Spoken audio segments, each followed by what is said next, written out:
IndyCar winner circles. Al Unser is changing that. The Penske team's newest driver is having one terrific season. On the streets of Long Beach, Al took his first win in Roger's car. And then the big one. Junior chased teammate Emerson Fittipaldi in the closing laps. An MO mistake gave Al his second Indianapolis win. Last week at Milwaukee, Al scored again. Now 3 in a row with Penske cars, 1, 2, and 3. But the season is more than Al. It is Penske. Emerson Fittipaldi scored the Phoenix win. The Nigel Bennett designed chassis is fast, no matter what engine it carries. The only other chassis to win this year was Michael Andretti's Renard, taking the season's first race at Surfers Paradise in Australia. A podium finish for father and son. The question mark is red number 1, defending PPG champion Nigel Mansell and his Newman Haas Lola. His season has been less than spectacular, with no wins thus far. And at Phoenix, a big mistake. Today, Nigel and the rest ask the same question. Can Al Unser be stopped?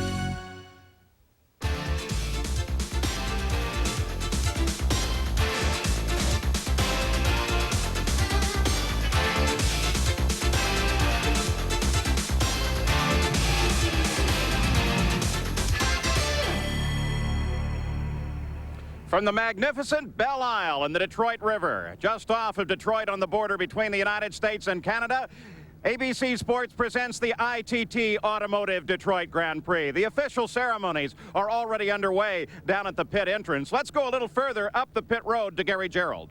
Paul, the recent dominance of the Penske team could be very seriously challenged here in the streets of Belle Isle today. And the man who's expected to do the bulk of the challenging, Nigel Mansell, who starts in the pole position. He had us electrifying qualifying run yesterday, broke his own track record by 1.5 seconds. He's a half second faster than the fastest of the Penskes. And that's Al Unser Jr., who's just alongside in the front row. Paul Tracy, Emerson Fittipaldi behind him in row 2. And if that's not enough incentive to beat that Penske juggernaut today, consider also $135,000 Marlboro bonus on the line if Nigel Mansell can win this race from the pole position. Now let's go back to row 3 and Jack Arute.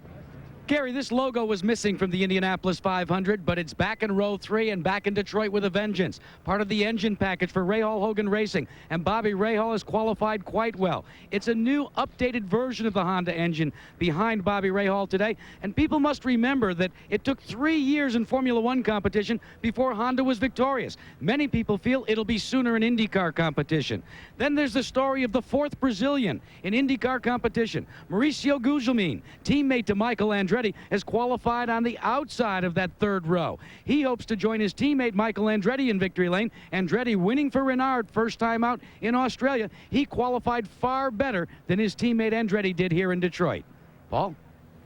Well, a little bit earlier, there was a threat of rain in the area. It seems to have dissipated for now, but we're going to be watching these skies behind us over downtown Detroit because that is from where the weather comes. Now, we mentioned Michael Andretti. He is definitely a car to watch here today. Every race at Detroit that he's been in, he's been starting on the pole. Not so today. He starts 17th. In his one victory in 1990, Michael Andretti ran every lap at the head of the race. But Michael Andretti now has a challenge ahead of him. The road courses are beginning. Michael scored his only win this year on a road course. In this next series of races for IndyCar, if Michael is going to get into that points fight, it is going to have to happen now. Well, now, though, we are ready for all 28 Indy cars to accept that command to start their engines. So let's go down at the starting line for those famous words. Detroit's Mayor Dennis Archer. Drivers, start your engines!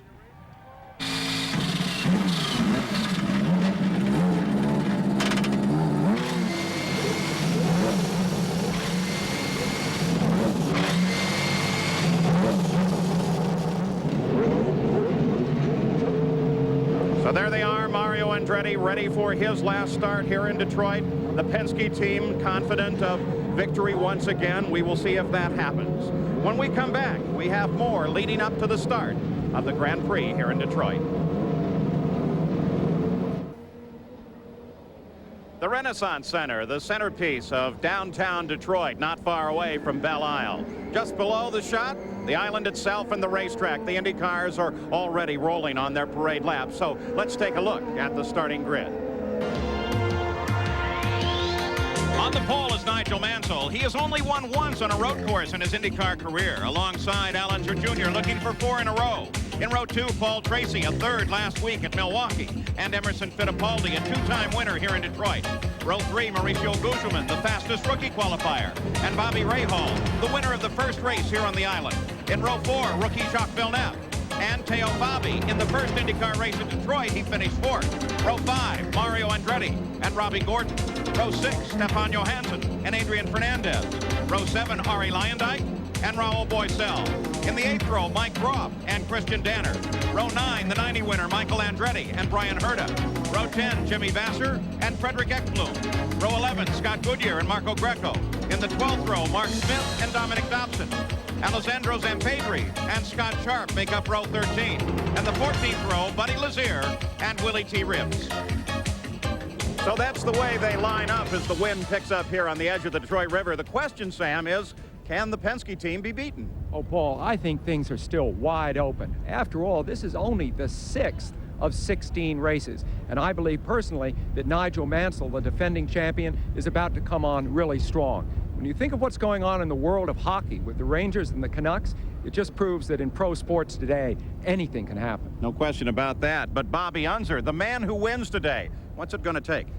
Well, Paul, I think that the driver that wins here today is going to be one with real courage. The track has mostly medium and fast turns. The slow turns really have no place to pass. Therefore, I think the passing here is going to become a factor of being brave and taking some real chances. All right, so the cars are rolling. We're ready to start the pace lap, and when we come back, the green flag will come out over the Indy cars.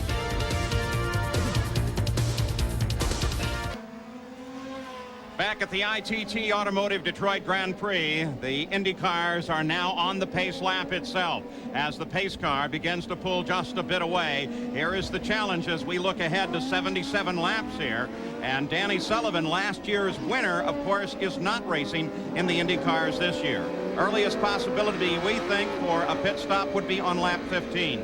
The view back from Nigel Mansell's car. One of the onboard cameras we'll have for you, as well as this magnificent view over the left-hand side of Robbie Gordon's car and Michael Andretti's car as well.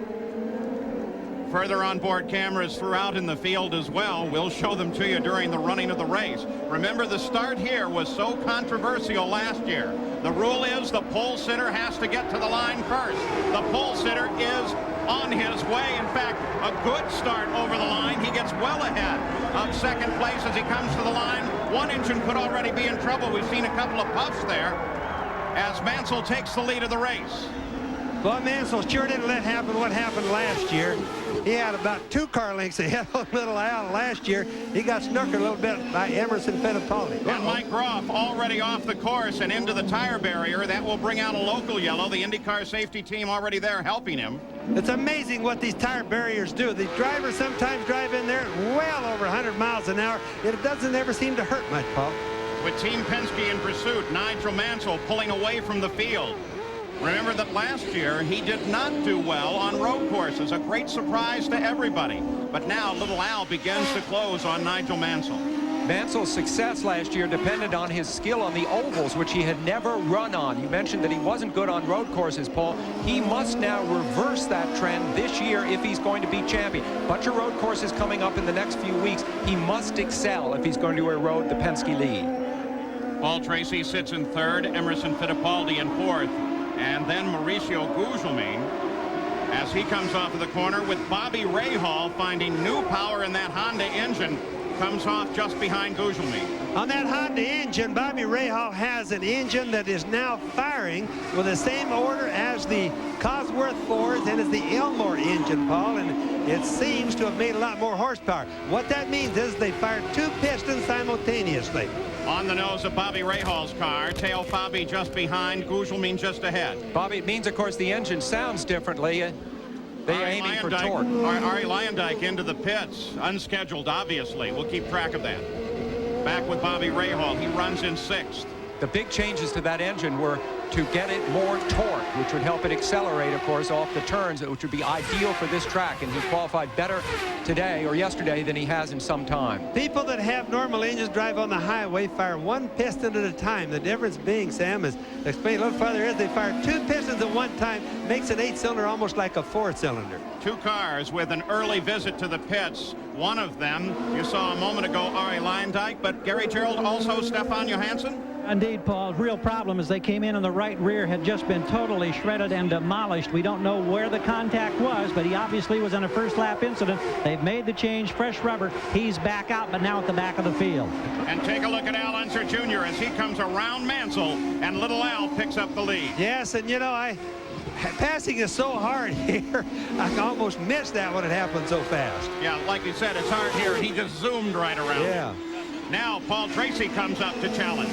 Now Paul cannot afford to sit behind Mansell too long because little Al is getting away. Obviously Mansell's not working as good here.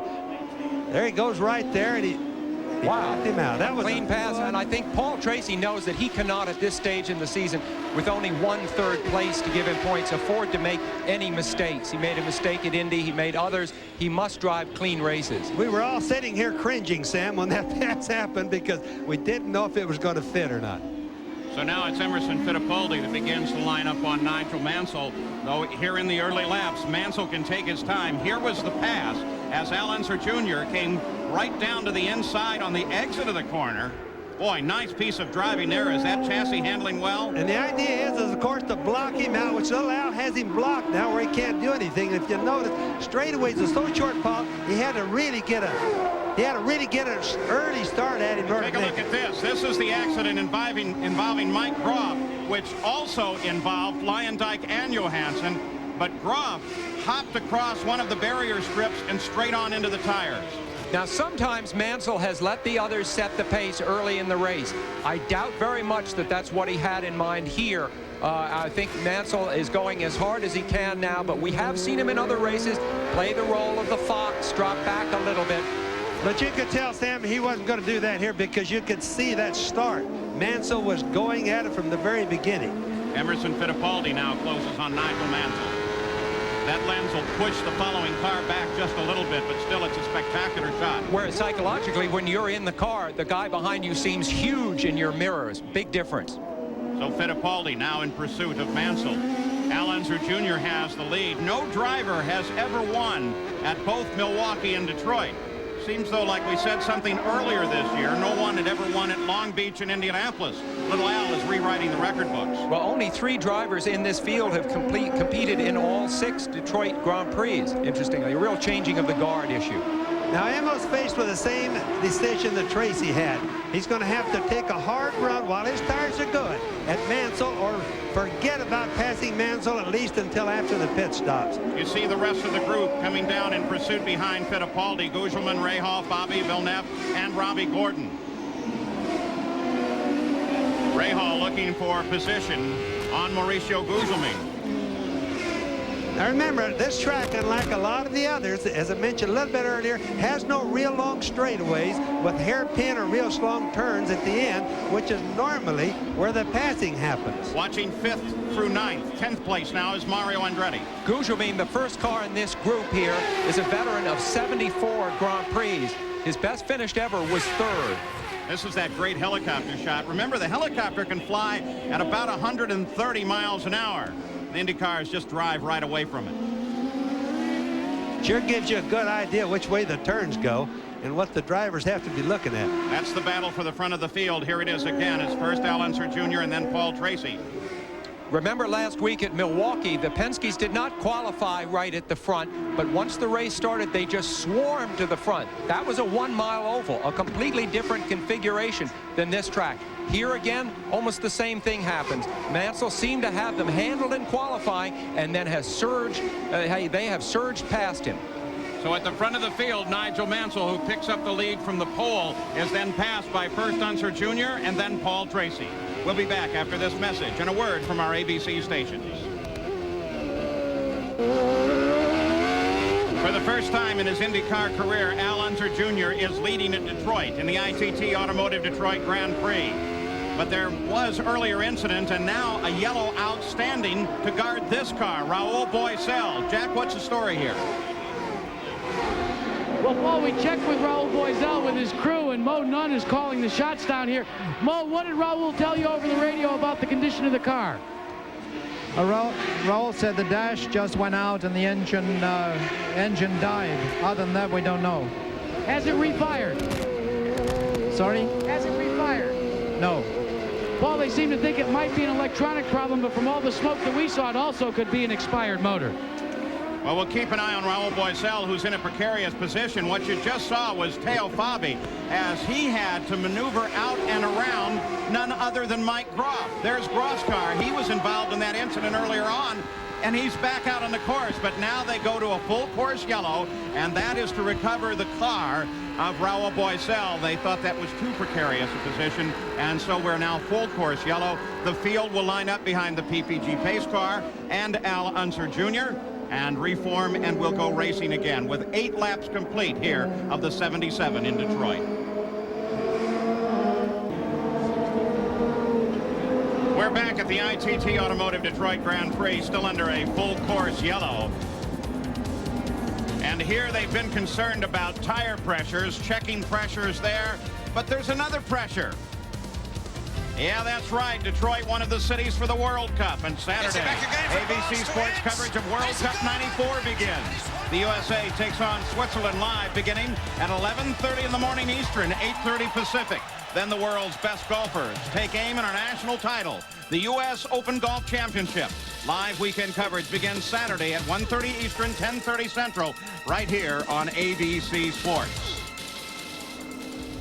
So there's the field lined up with Al Unser Jr. at the head, followed by Paul Tracy, Nigel Mansell, and Emerson Fittipaldi. Now, during the yellow, we've had a second car roll to a stop, and that was Mike Groff. We'll get an update on that in a moment. The Goodyear blimp Spirit of Akron is floating overhead, providing aerial views of the Detroit Grand Prix. The Goodyear blimp has been flying over major events for 61 years, and there she is. So gentle in the sky overhead. There is Mike Groff now climbing out of that car after he drove it to a stop there. Jack Arute, do you have any idea what the problem is here? Paul, believe it or not, in that first altercation, he damaged some suspension pieces, and now there's some suspect that maybe in that altercation he might have damaged his brakes as well, because he reported in that he ran out of brakes. And his brakes are inoperative, so he cannot continue, especially on a road course here. One other item to remember, Paul, is the Honda engine aboard Mike Groff's car is not the new updated version of the Honda engine that Bobby Rahal is driving. He's using the older type engine in competition. Didn't last too long. Jack, in the slow-mo replay of the accident itself, there were a lot of parts bouncing around in the course, but those apparently were not Mike Groff's. Were they Lyondike's? Well, that's what happened, is everybody did a little bumper tag out there, and one of the things that we saw, Paul, as you know, a lot of the designers now have taken these front wing sections, and they're able to replace them in approximately 25 to 30 seconds during a pit stop. All of that carbon fiber you saw flying came from Arie Luyendyk's car. He came in minus both front wings. Jack, the interesting thing, of course, is that engine of Mike Groff's was the Honda that was supposed to be bulletproof. It's the one in Rahal's car that has the question marks surrounding it. He blew one up here on Friday. He blew one up in testing earlier in the week. Let's have a look at that engine. That situation earlier. Now watch all of the parts. Groff's going to come flying through. Yeah, that's definitely Arie Luyendyk parts. You can see him going down through the center as well. But he can get the car turned. Groff cannot. You can see by those wings how light they are. They're made out of carbon fiber type materials, and they float. They're just light as a feather. There goes Groff into the tires, and of course that really absorbs the energy.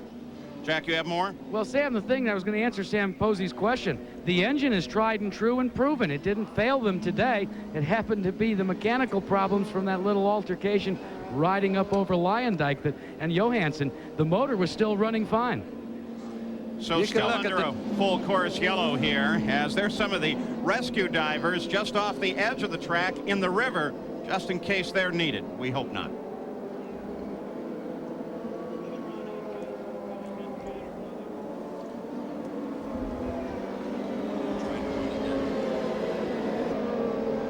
Well, just behind that wall, they have pushed Raul Boesel's car. He is out of the race very early on. Jack Arute's close by. Well, Raul Boesel, tough luck, but first, what put you out? My Duracell Lola was running perfect, a lot better than in qualify. I was positioning myself, and you know, it's just you know, an electrical problem. What about the run out here? What were the track conditions like in the early going? We're looking at that camera right directly across the front of the safety car The there. track has been pretty good. It's not slippery as that I thought it would be because of the heat. So it'll be good for the tires. It'll be good for the general race. Tough break. Tough break, yes.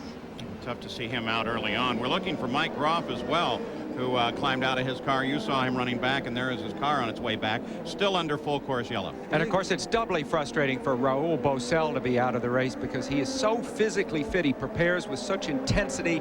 He loves this sport so much, and there's nothing worse for a driver than not to have a chance even to get tired doing what you love. What happened to Groff was he had his accident into the tires, and it obviously almost broke something. He got back on the racetrack, was able to run for a little bit, and then the part broke, because when the wrecker was hooking up to it, I could look at the front tires and they weren't anywhere near lined up. So it was all chassis problems instead of engine problems on his car. Went from an almost break to a real break. As we take a look at the field lined up behind the pace car, we'll look at the entire field as they come down here. 20 laps under yellow here at Detroit in both 1992 and 93. Thus far, we have had 6 laps under yellow here. We're on lap 13. Let's go to Gary. We're watching Stefan Johansson go back onto the circuit, Paul. He came in for a splash of fuel. They also wanted to take a look at one of the key suspension pieces on the right rear. Apparently no damage from that earlier incident. They want to get him with a heavy load of fuel. Maybe he can gain some of the advantage back when everybody else has to make their first pit stop. There's an interesting tactic, Bobby. Well, it's good and it's bad. They just really wanted to check the suspension. Otherwise, it's going to be really bad because he's back behind all of these cars, and it's very difficult to pass. And he won't enjoy this stop until everybody else makes their pit stops. Well, he has a personal motto, Stefan does. Honesty plus humor equals happiness. I think it keeps him steady. He's going to need steadiness right now because he's got his work cut out for him. But we know he's not too happy right now about that stop. It kind of spoils the equation, doesn't it? Again, with lap 13 now coming to completion, the indication is we should go back to green flag very shortly here. The field is closed up once again. The race started with Nigel Mansell on the pole. He jumped to the lead. In fact, a good jump at the start. And then Al Unser Jr. came around. And right after that, Paul Tracy moved into second place behind Little Al. So now Paul Tracy moves to the inside of Little Al as they all anticipate a green flag as soon as they come down to this bending front straightaway that includes the pits and the start-finish line. There's the bend just before. The pace picks up. Al Unser Jr. brings them back toward the green flag. Idea, of course, at a restart is to gain as much advantage as you can so the guy behind you can't take a swing at you going into the turn. That's obviously what Little Al and Paul Tracy were trying to do. I'll tell you what, it's exhilarating from where we watch to see these restarts. We are sitting literally right on the edge of the track, overlooking the wall, just a few feet down from the start-finish line. When the cars go past here under acceleration, they actually rock the broadcast booth back and forth. Emerson Fittipaldi taking a look at Nigel Mansell now. Gugelmin at the same time looking at Fittipaldi. Looking back through the field now. There's Gugelmin. There's Rahal. The yellow Pennzoil car is Fabi. Then Villeneuve and Robbie Gordon in the Valvoline car. We ride with Robbie Gordon, Jack Arute. And Paul, Robbie Gordon has his share of problems this afternoon, not in the cockpit of the car as you ride along with him, but on pit road. All these teams need base stations in order to maintain radio communications all the way around this big racetrack in Belle Isle. The base station for Team Walker has conked out. They're working on it, but so far Derek Walker and the team can only speak to Robbie Gordon as he comes down the front stretch and heads into turns 1 and 2. You've got to be brief and got to be specific and definitive. Well, the good news is that the telemetry coming out of that car to Ford Electronics is terrific. Notice that he is using mostly 5th and 2nd gear. He only really passes through 3rd gear for a little while and then comes back down into 2nd whenever he gets in traffic. And notice he's turning a little over 13,000 RPM, Paul. And again, you mentioned the 2nd. I was going to mention that. He runs an awful lot of this track in 2nd gear because the straightaways are so short and the turns are somewhat of the same radius. There's talk of Robbie Gordon going into Winston Cup racing with his longtime mentor, Michael Kranafis, who has formed a team looking for a really hot driver.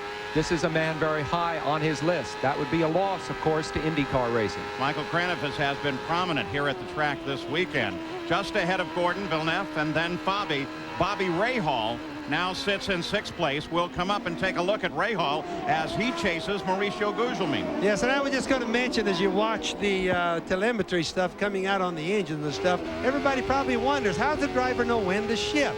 They actually get to where they can hear the engine. You notice the rev limiters will cut off on Robbie Gordon's, for example, just above 13,000, but he can hear that engine, so he shifts just before the rev limiter comes in. Coming back to the lead at the Detroit Grand Prix as we take a look at Al Unser Jr. with Paul Tracy now beginning to give him some pressure. This is the first time this year that we've really seen a clear battle between Al Unser Jr. and Paul Tracy, two very hot men for the Penske team. Obviously, I said earlier, I believe Tracy is under a lot of pressure not to make a mistake. He's running well back in the championship, 16th. He really needs a success, and he needs to stay on the road. Pit side once again, Gary Gerould as Adrian Fernandez is in the pits and it just stalled the engine. Yeah, Paul, it's a tough one. He came in with a suspected flat tire. They engaged the clutch and it stopped dead. Now they get it restarted and Adrian is away for the Gallus team. Remember last year he finished 7th here and Rick Gallus had 3 men in the top 7 as Danny Sullivan won. Al Unser Jr., his driver at that time, was 6th. Fernandez started today in the 6th row, but some early disappointment now with an obstacle to try to overcome. Suspected flat, was it flat? Gary? Tires there. He's back fully on style.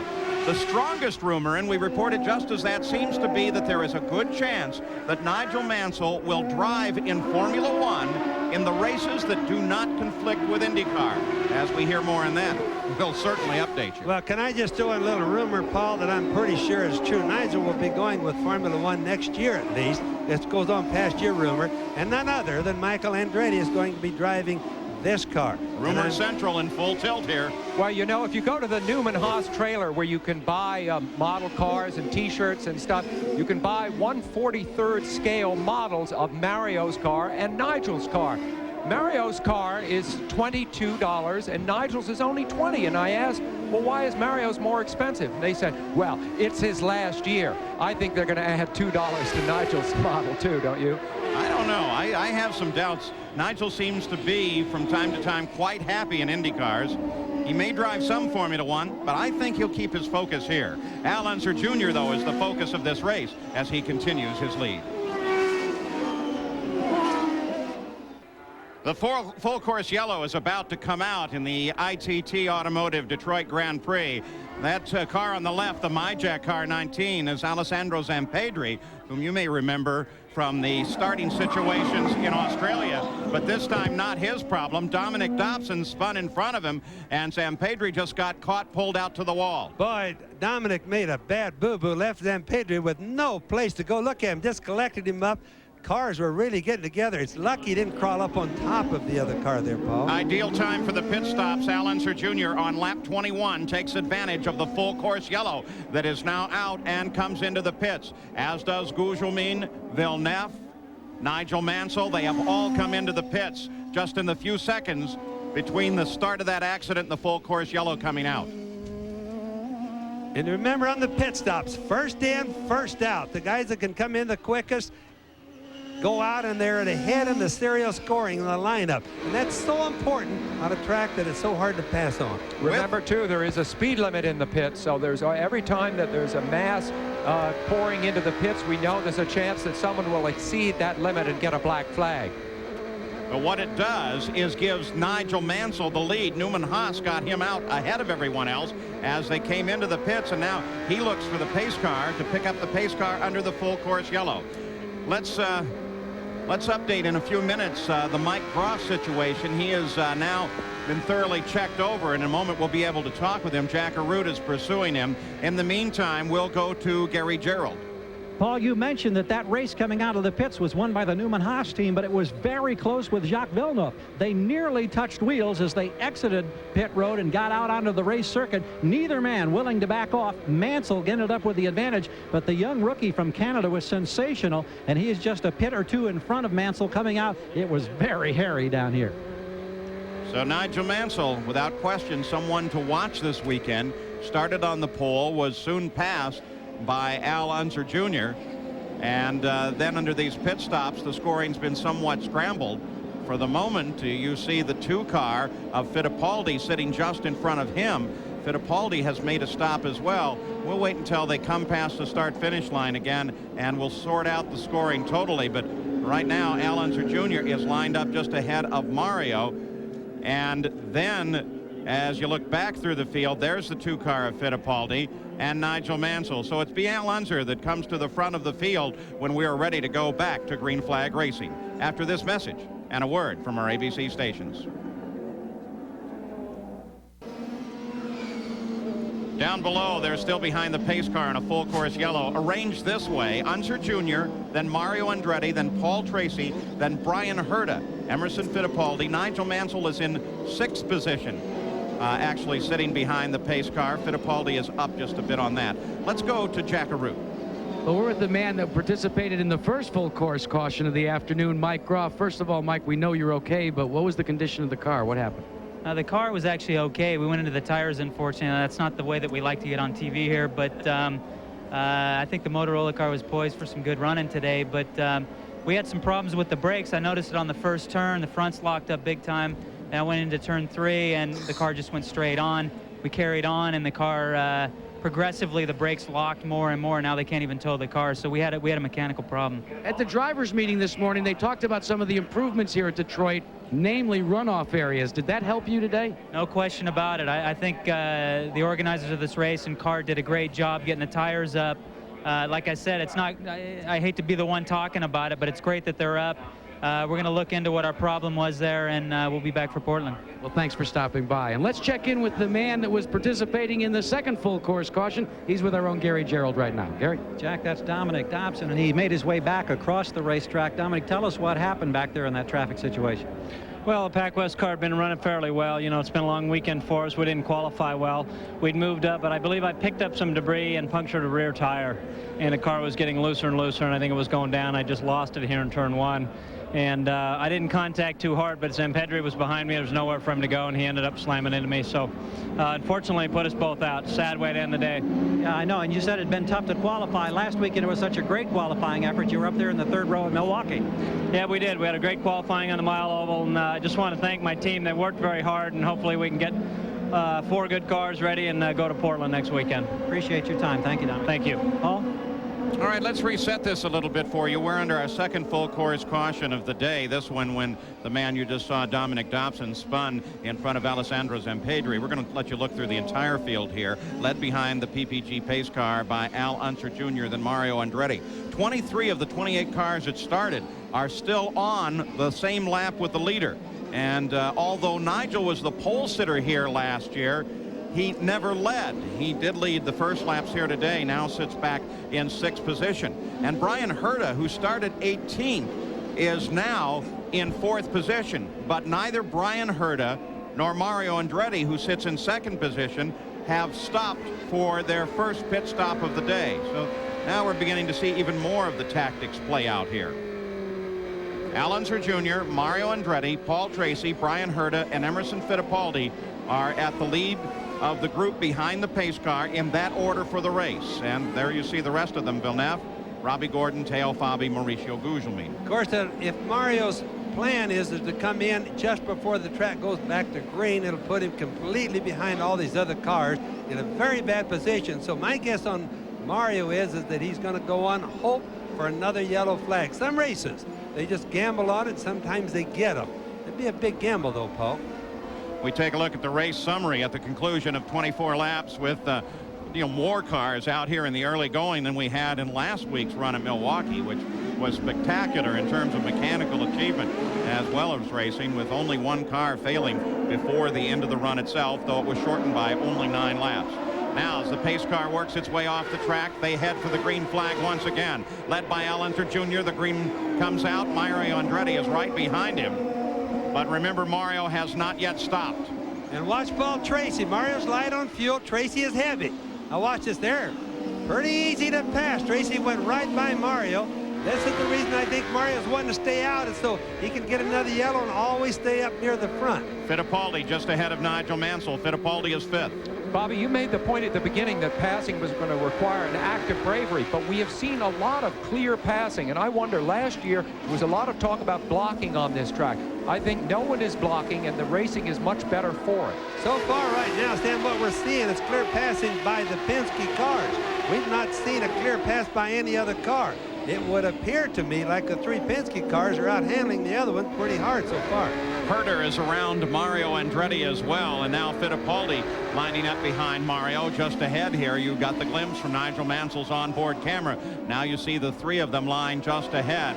Emerson Fittipaldi just in front, and that car number 6, of course, is Mario, with Emerson looking for all the room he can find, and Brian Herta and A.J. Foyt's number 14 just ahead of that. He'd like to put a little pressure on Mario right there. That's the 6th car right there with a red letter on it, but right behind Emo is none other than Nigel Mansell, so he's just afraid to get too far out of whack, because Mansell will get him right away. Brian Herta runs in 3rd now. The car is very light, as they have not made their stop for fuel, and both Mario Andretti and Brian Herta have carried the car 26 laps since their last stop, which is actually not the last stop, the start of the race. There goes Fittipaldi. You can watch Nigel working up on him, getting closer. But Emo needs to move on ahead, but he's having a little problem getting any more speed out of his car. He doesn't seem to be handling quite as good as like little Alan Tracy, our Paul. But this shot offers a superb comparison between the Penske car just ahead of Nigel Mansell with an Ilmor engine and Nigel Mansell with his Lola Ford. So watching Nigel Mansell as he pursues Emerson Fittipaldi. He moves right up on him in the tight turns, which is natural. Long straightaways, they move away a little bit. The sheer difficulty of driving these cars is apparent from these onboard cameras, because you see the number of shifts they have to make, but also the number of small changes to the steering wheel. And you see the barriers run from side to side, the need for absolute precision, and also for looking ahead. If the car, if it's 2 cars up, gets in trouble, then you have to know about it. You can't just focus on the road or the car right in front of you. Riding with Nigel Mansell. From time to time, a little breakup on the signal from the camera.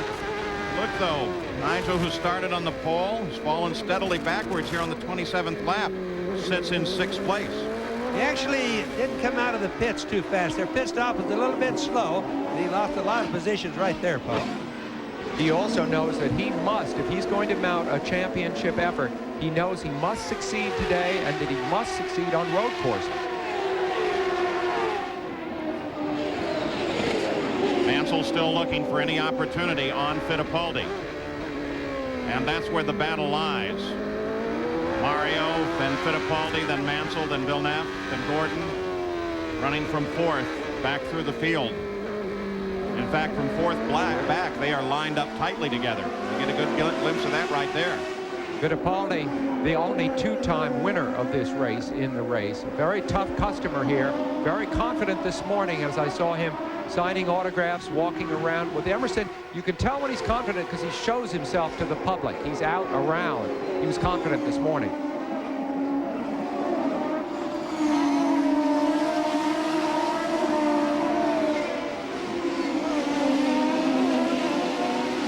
Front of the field, it remains Al Unser Jr. and Paul Tracy. They are not in contest with one another right now. On board now with Scott Goodyear, who runs in 14th place, just ahead of him on the course. From time to time, you should get a glimpse of Stefan Johansson. Here's a boy that's had a lot of problems so far this year. He just not seemed to working too good with this team. Either that or the team's not working too good with him, but really hasn't been very fast all year. He's come up from qualifying position of 21st to run 14th now. Telemetry here from Delco Electronics. A little different display. Look at the lateral G's. The meter, the second one from the right. Tells you how much hold he's getting in the turn, how hard his head is pitching over. You can just imagine what that meter is doing. Right and left hand turns. Here's a man, of course, a Canadian who would love to succeed here. There are 3 Canadians in the race. Paul Tracy is the front-running 1 at the moment. Jacques Villeneuve is in 7th. He's the second running Canadian. And Scott Goodyear is the, so to speak, bringing up the rear. Scott Goodyear's best finish here, an 8th both in 90 and 91. Of course, driving for a different team at that time. He would love to succeed in front of his countrymen, of course. Anyone would. And he's never been successful, as you point out, Paul, here. So Scott Goodyear tries to pursue the rest of the field, which for the moment has strung out just a bit, with 29 of 77 laps complete and Little Al leading. And Nigel Mansell now on the move as he is strongly in pursuit of Emerson Fittipaldi, has closed up to just behind him. He takes a run at him, he gets up there, works him real hard, and then he backs off. What he's doing is he's locking up his front brakes a little bit on some of the turns that he's like to pass Emma on. Look how close he is right now. Now he's starting another pressure run on him, Paul. So Mansell right in close competition now. Close contact, though Fittipaldi handling a little better through these corners. These shots from overhead give you a great idea, a good perspective of the closures under braking and then under acceleration. What he's doing is he wants to put the pressure. He's putting the pressure really hard on Emma, and he wants him to feel the pressure. He wants Emma to make a little bit of a mistake. Obviously, Emma's car is not working as good as the two other Penske cars. Remember that when we have these great chopper shots like this, there is an optical effect that you have to take into consideration.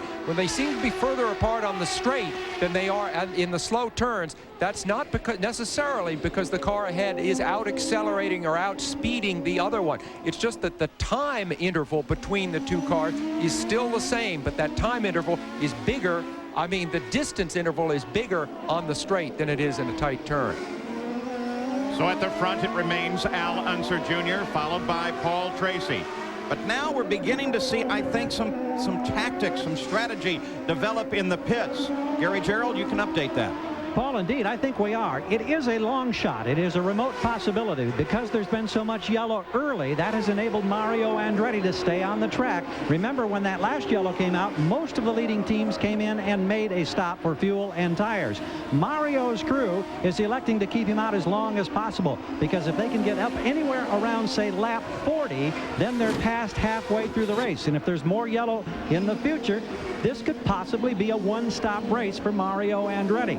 Admittedly, it's a long shot, but that's what they're gambling on right now. And I think there may be similar strategy at the other end of the pit road as we go to Jack Arute. Well, Gary, there is for young Brian Herta and A.J. Foyt's car, but it may have changed just one lap ago. He radioed into A.J. Foyt, Brian did, that the engine began to cough. A.J. told me his plan was indeed to try and make it in this race on one stop.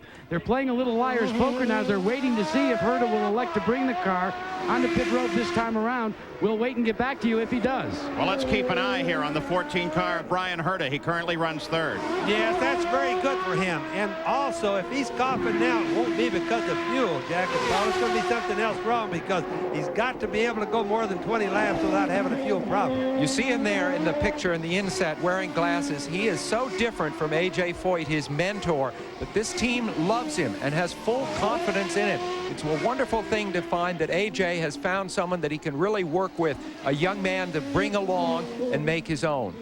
So Brian Herta, Jack, has actually completed 34 laps, so he's gone a very long way. And here's the plan, Bobby and Sam and Paul.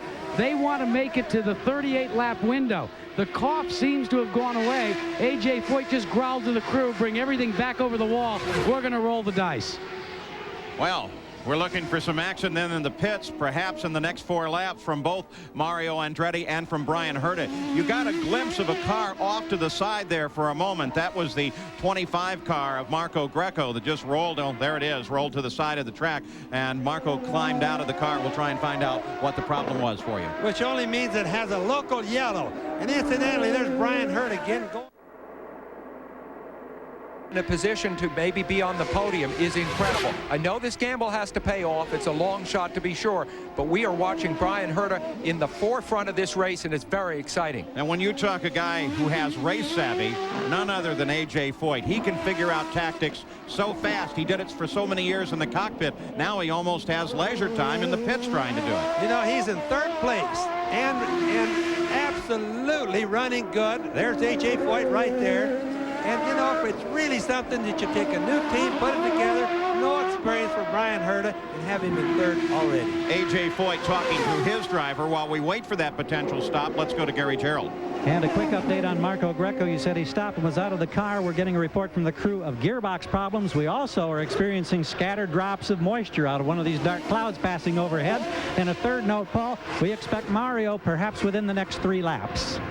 Well, Mario Andretti and Brian Herta have now completed their 36th lap without yet refueling. Al Unser Jr. has completed 36 as the leader of the race, but it's been only 15 laps since he was in the pit. So here is a wonderful piece of strategy being played on Belle Isle in Detroit. Brian Herta, of course, majoring in economics at Ohio State, but he grasps the reality of what's happening here, and I'm sure he's short shifting that car a little bit, making sure that he does get to the pits, not using any more fuel than he absolutely has to. They're 36 laps. They need 40. If they get around 40, 39 or 40, what's a one-stop race for them? 77 laps, the total distance here. Scheduled as A.J. Foyt somewhat nervously looks on. Remember, this is a strategy that he's played here before on Belle Isle. A.J.'s car was second with Robbie Gordon at the wheel on the last lap in 1993. That time, though, Robbie spun out. Look at A.J. as he talks to his driver, and Robbie Gordon is in the pits, Jack. Brian Herta, 12 months ago at this very same racetrack, captured an Indy Lights race. He is now at the wheel of the legendary A.J. Foyt's number 14. Takes some liquid. They are going to make a wing adjustment. They've gone down, believe it or not, Bobby Unser, 2 turns on the upper right-hand wing. 14.5 seconds there away. They say they're going to still try and make it a one-stop race. So he comes in on lap 37. Boy, I got to be careful around A.J. for that mistake, don't I? Well, you know, at lap 37 is going to put him a little bit close. They're counting on and hoping they get about at least 1 yellow to make it their guaranteed one-stop race. Further update, Jack. Well, Bobby, they had wanted to try and make it to lap 40, as you surmised, but actually Brian Herta had a problem the last lap out. He brushed the wall. It kind of panicked him a little bit, and A.J. said, okay, bring it in. Jack, you mentioned his success here in Indy Lights last year when he won the race. Of course, he went on to win the Indy Lights championship. So this is a very savvy driver, and also a driver that is an example of how that Indy Lights feeder system works to bring great young drivers into IndyCar competition. All right, so Brian Herta comes back out in the action, but he falls to 14th during the stop. That makes the next observation this fellow here, Mario Andretti, who on lap 38 heads into the pits. Gary Gerald's right there. They tried to nurse it as far as they possibly could. He is the last man to come in for pit service today. They didn't get the lap 40. Mario on his Arrivederci Mario Tour. They've named turn 1 here on Belle Isle in his honor. Everything looking routine.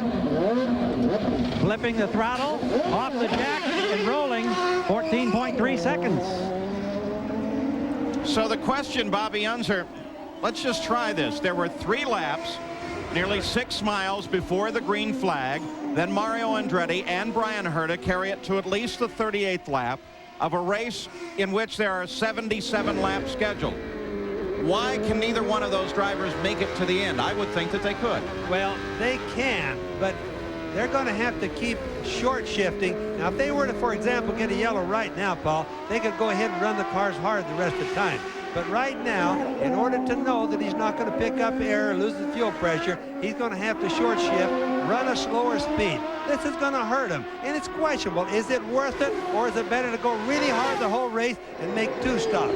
Obviously, it's different people's different game plans. Well, of course, the fuel mixture can be adjusted as well, and obviously you would run it at a setting which gave you as much mileage as possible. But when you do that, you lose power. At all cost speed that way, Sam. Of course, with those 2 stops, the top of the order changes. Al Unser Jr. is still leading, followed by Paul Tracy. Emerson Fittipaldi up to 3rd, then Nigel Mansell, Jacques Villeneuve, and Robbie Gordon. We'll be back. We're back at the ITT Automotive Detroit Grand Prix, looking down on the course from one of America's most enduring images, the Goodyear blimp. It's overhead, giving us an aerial view of the course here on Belle Isle. And on that course, it is Al Unser Jr. that runs in the lead, followed by his 2 teammates, Paul Tracy and Emerson Fittipaldi. Nigel Mansell sits in 4th place, and here is Michael Andretti. He start of the show, we discussed his needs to get up to the front of the field. Well, he's come up some as he rides in 10th, having started in 17th position. And just ahead of him is Bobby Rahal and Mauricio Gugelmin. You know, this camera shot, I think, is so unique. It's mounted on the edge of his wing, on the end of it. And if you look there where it says Cracker Jack right there, that's the air scoop. You watch the tire going up and down. Watch how close the car, or excuse me, how the car is so steady. Look at the tire go up and down. The car literally doesn't move. Now, this is a good shot. That's the air scoop for the rear brakes on the right side. Air scoop for the rear brakes. It has some in the front brakes that do the same. We just don't see them quite as well. And we had this same shot last week at Milwaukee, but that scoop was missing. You don't need the brakes cooled as well on ovals as you do on road courses. So that's something new on the car. And a drop of moisture on the lens. They mentioned earlier that there was an occasional sprinkle in the pits.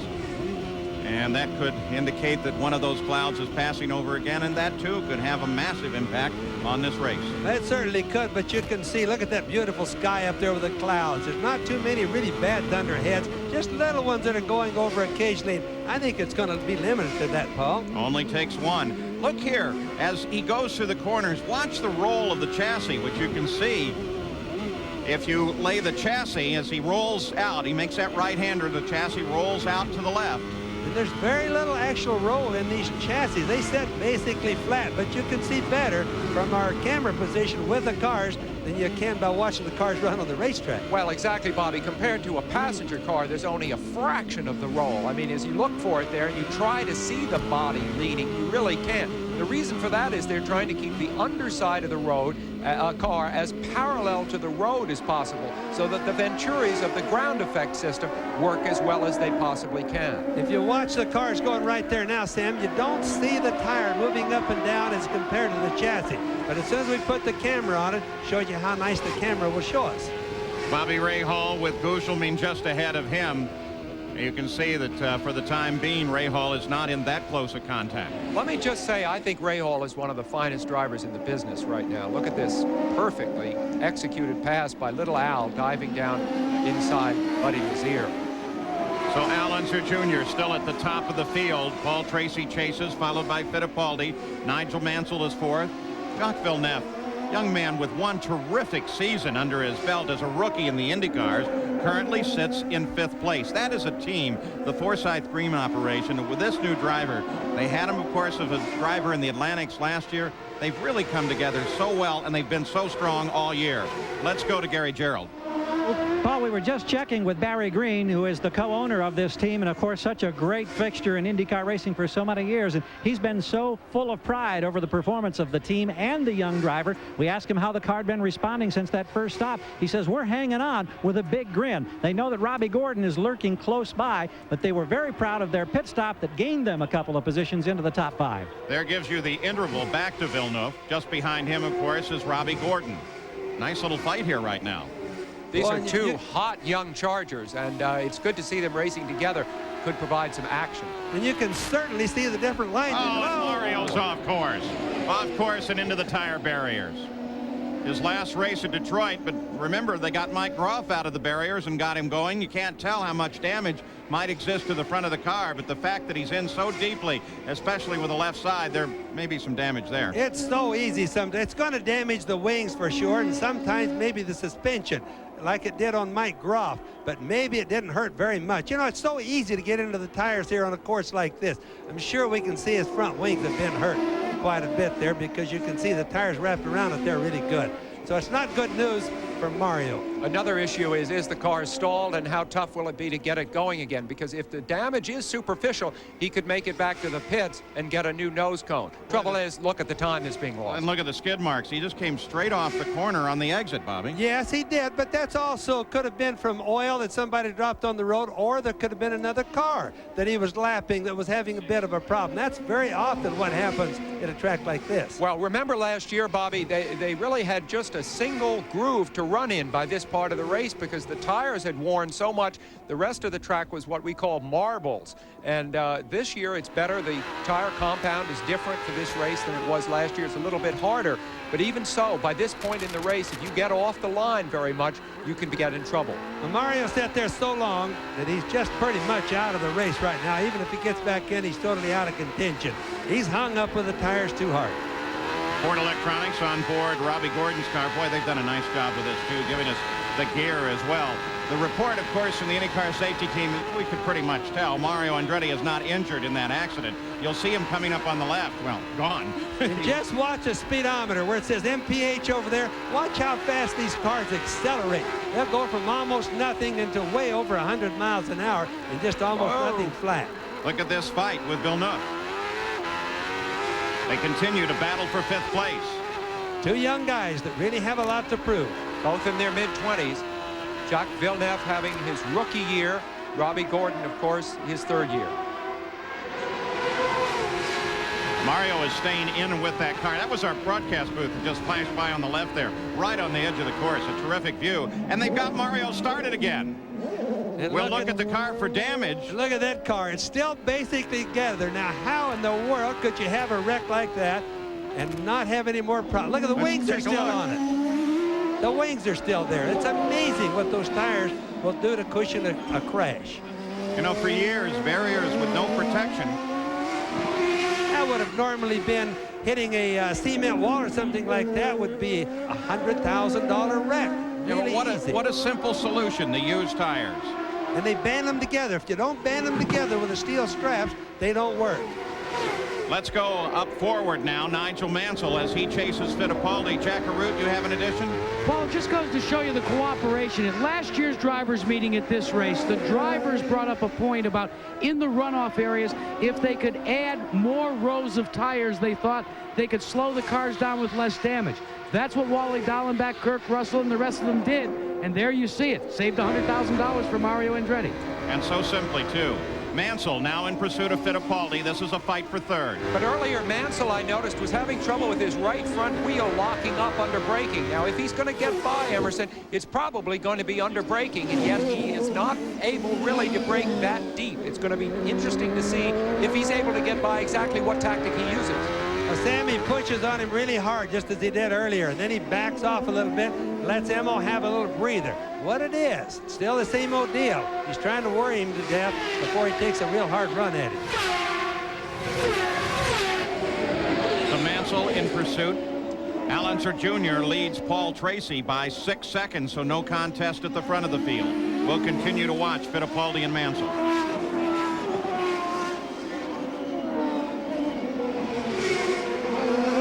They have Mark Smith just ahead of them. This could be the other thing that Mansell waits for, which is a slower car, and use him for a billiard shot. Yes, that's what I started to mention, Paul. You got just before I did. Look at Mansell now. He's right on Fittipaldi's tail.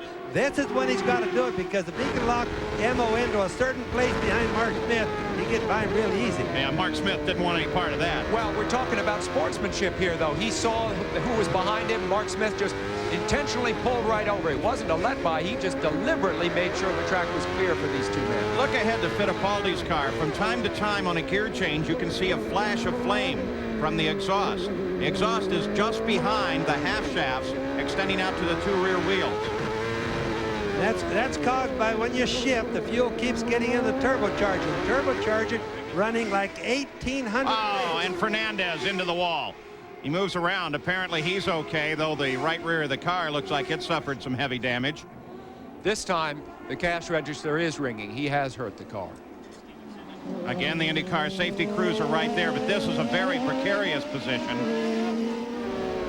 A lot of warning before they get there. The flagmen around here really give the drivers a lot of warning so they don't get hit by another car. Little Al comes in for a stop, Jack. Scheduled stop for Al Unser Jr. Number 31, as you said, Al Jr. trying to change history by making it a winning car number in IndyCar competition. They are going to make, gentlemen, no changes on the car.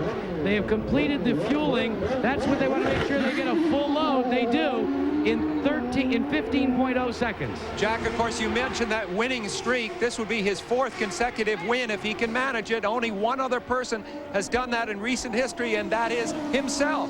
He had a winning streak 4 in a row back in 1990. As Little Al comes up to speed, Paul Tracy takes over the lead of the race. Little Al stopped on the 49th lap. But here's a change. The yellow comes out. So Al Unser Jr., if he could have held off for a lap, would have made the stop under yellow. Yes, but it isn't going to hurt him too bad, Paul, because the other guys like Paul Tracy are going to have to go in. And this is going to turn out to be one of those situations where first in, first out. So she should end up being up near the front, with the exception of the ones that are out of phase on his pit That's stop. what I was going to ask you. This is going to help those guys immensely. It'll help them immensely right now. Men like Brian Herta. Now, Mario, of course, with his incident, has dropped back through the field and is not in competition for the lead of the race in any way. In fact, he's not in the top 20. They wait for Paul Tracy and Emerson Fittipaldi. There's Fittipaldi, Jack. The teammates come together. Now, Emerson Fittipaldi was complaining about a slight push, so we'll wait to see if the crew will make any major changes. Paul Tracy is off and away as we continue to watch the service on Nigel Mansell's car as well. A very busy time in a full course yellow. Mansell continuing his work. Meanwhile, further up pit road, Emerson Fittipaldi and Paul Tracy have completed their work, while Robbie Gordon continues to get his service in his Valvoline machine. Whoa, Fittipaldi on the roll comes out right alongside of Mansell. Mansell got scored with the lead of the lap because he's pitted on the other side of the line. Let's go to Gary. Well, Paul, that situation resulted when Mansell started to accelerate out of the pits, just as Jacques Villeneuve, 2 pits ahead, pulled in. They came within inches of hitting each other. Villeneuve stopped on a dime. Mansell hammered it and got out of there. He left rubber streaks all the way down pit road as he accelerated. But again, they were just inches from disaster. Similar thing almost happened between Michael Andretti and Teo Fabi as they came out of the pits. Of course, a lot of times when a driver leaves the pits, if he can do it in somewhat of a safe manner, he would love to block the guy coming out from behind him, because remember, it's so hard to pass. If you get out of the pits first, boy, that's a big game. Bobby, there are a lot of rules. Maybe you're not the guy I should be asking this question, come to think of it, but let me try it. There are a lot of rules on the conduct of the cars on the course. We're going to take a look first at the Adrian Fernandez situation and what brought out this full course yellow. He obviously went in there, got very loose. You could see his rear end was coming around, even though we couldn't see a bunch of it. You could see his rear end coming around. He got loose and just out to the fence, and kerbam. Reminds you of Dominic Dobson. Same sort of incident. Nigel Mansell in the pits. This is that. See, that's where he had to dart over as Villeneuve came through. And he lost momentum, of course, which allowed Fittipaldi to get back in the exact position he was before they both pitted. All right, Bobby, so here is my question. Is there any rule regarding that? Does one person have a right of way over the other? Absolutely not. There has never been a rule about that, and it's just like root, hog, or die. Get out the best way you can, and if you can block somebody without creating an unsafe situation, you do it. Now, in this particular place with Mansell, look at the tires. He's captured. He needs to go straight. He looked in his rearview mirror. He's got Emil coming down there. He's got a problem. He has to slow down, stop, and there goes Emil right by there. He was just trapped in a situation there. So like a funnel. We are still under full course yellow while they get this car, that of Adrian Fernandez, off the course. We'll be back after this message and a word from our ABC stations. Still under a full course yellow, the third of the day here in the ITT Automotive Detroit Grand Prix, as the rest of the field is now beginning to close up behind Al Unser Jr. and the PPG pace car. Here is the order behind the pace car: Unser Jr., Paul Tracy, Emerson Fittipaldi, Nigel Mansell. Now tonight, all family fun with America's Funniest Hour, followed by Lois and Clark. And then before Melrose, Heather Locklear. Heated Up Dynasty. Now she's back with Joan Collins, Linda Evans, and John Forsythe. Dynasty, the reunion, tonight here on ABC. So the third full course yellow of the day, taking the speed down to 85 miles an hour. Stevie Johnson.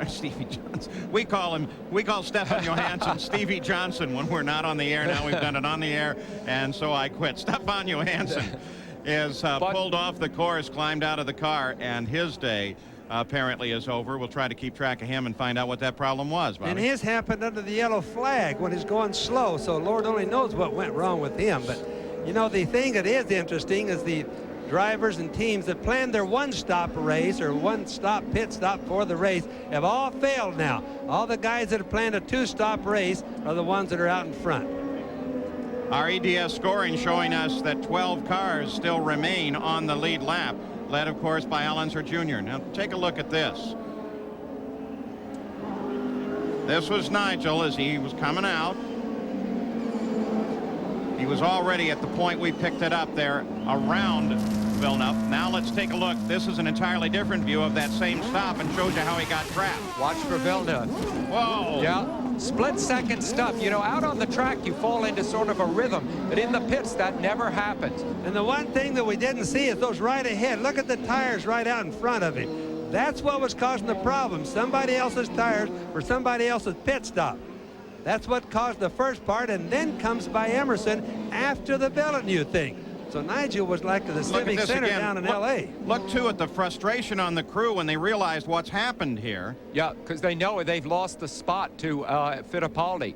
And it was going to be so hard for Nigel to get by him on the track, and they had it done in the pit, so that's a doubly frustrating thing. Villeneuve's the one that really did a good job on that. He knew when to stop and not press the issue anymore, and that saved the whole thing. Let's go to Gary. Barry Green is watching anxiously for a restart on the green flag. He must communicate to Villeneuve. Was your heart in your throat when he had to jump on the binders and Mansell came rocketing out of there? Yeah, it was all pretty hectic, a lot of cars in and out, you know, and we were encouraging him to get down here. But it was a good call. I mean, he saved us.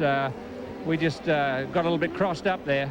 Okay, we'll let you get back. He's watching green here, Gary. Watching anxiously for that green, as we do. Thank you, Gary, of course, Villeneuve concentrates so hard on his driving, he actually comes out from the pits, I mean, from where the transporters are, with his helmet on. He comes out fully ready to drive, gets in the car, and goes. Sam, it's something that we've not seen. At Indianapolis, it was amazing because it was at least a half hour before drivers got in the cars. He left Gasoline Alley with that helmet in place. He says it helps him focus. He's done it here this weekend. I think I hear engines escalating.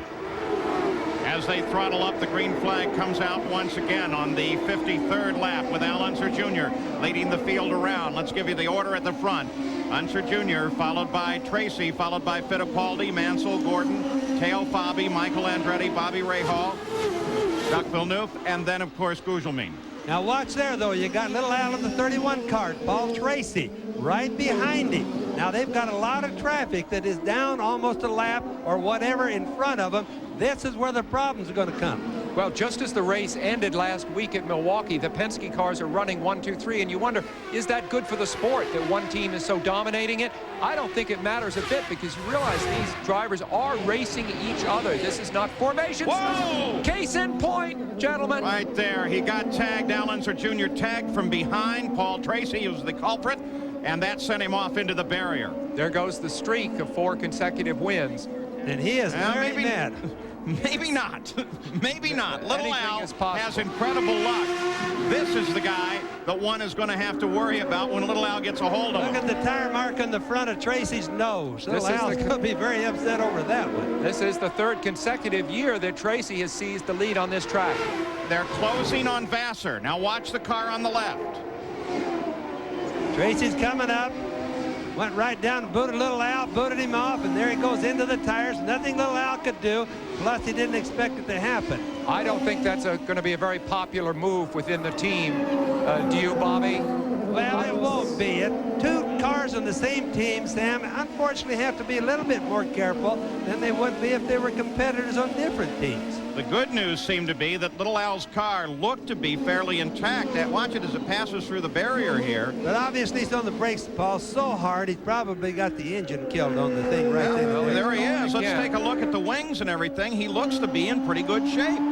We've seen those tires perform miracles when you run into them. It's hard to believe. I don't see a problem there. Do you, Bobby? I really don't. I see no problem. Of course, we don't know about the finite parts of the steering, but he looks like he's in pretty good shape. This is when a driver has to really pull himself together emotionally, too. I wouldn't be surprised if Little Al's pretty angry right now. He's got to steady himself out. Sam, that won't bother him. He's been in a lot of wrecks before. The thing that's bothering him is he doesn't know whether his wings are bent or not right now, see?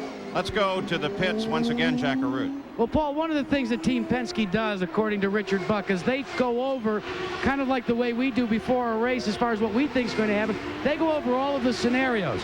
They are waiting for Al Jr. to make his presence known on pit road, but they have already rehearsed a wing exchange earlier this week. They have the wing ready. Richard Buck has just received the word from Al Jr. that he wants his wings replaced. He'll be coming onto pit road on this circuit. Well, that's a surprise because there's nothing really obvious about the rings. Obviously, he's uncomfortable with it. And Nigel Mansell. Nigel Mansell finds the tires, and he unstraps and is ready to climb out. This looks like a repeat of last year. People having problems towards the end. Well, just exactly. Careful. Wow. Now that's hard to do. I couldn't even do that. That's now. awesome. He's That's an athlete and a difficult. half. That's difficult. So Nigel Mansell climbs out of his car and across the tires. Let's go to Jack Arute. Well, Al Jr. has come in, and we're looking at the wings. Not a problem with the wings, gentlemen, other than on the right side, one wingtip has been bent. One of the control arms is slightly bent. They tried to fix it manually. We're under full course yellow. This will give them the luxury, the Penske team, of, if they want to, talking their way through whether they want to change the wing or not. They simply change the tires. More of a luxury because of this yellow, the fourth yellow of the day. This one because of Nigel Mansell, who was running with Fittipaldi. And it looks like he may not have tagged Fittipaldi, but it was close. Yeah, it looks like there's a real good chance he might have touched him a little bit, but he was certainly locked up and spun, trying to avoid him as best he could. Well, another way to find out is from this onboard camera. Mansell, of course, desperately needed the points from here. Now he probably won't get any.